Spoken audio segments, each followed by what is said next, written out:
Hey everyone, Dr. Harmon here. Today I'd like to talk about the importance of lower eyelid support when undergoing lower eyelid surgery, lower blepharoplasty. When I see patients in consultation who have concerns about redundant skin and or muscle of their lower eyelids and or bags, which is the result of protruding lower eyelid fat, I always consider lower eyelid surgery, lower blepharoplasty for them.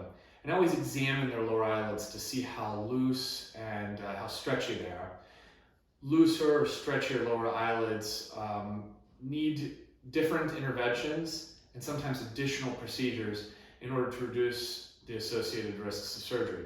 So when I do this exam, and if I notice that the lower eyelids are a little looser, a little stretchier than would otherwise be normal, I'm always considering things like support interventions to help tighten up that hammock that consists of the support structures of the lower eyelid.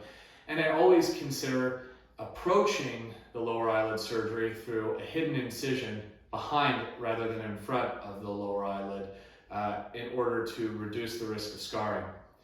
Now, I always do fat transposition or fat transfer from the lower eyelid down to fill in the tear troughs as a way of preserving the good volume that we have in our lower eyelids and simply smoothing that transition from the lower eyelids to the cheeks in a way that looks natural and in a way that is likely to remain stable and not be absorbed. This could be the case if you're transferring fat from somewhere else in the body, like the abdomen or the thighs or flanks.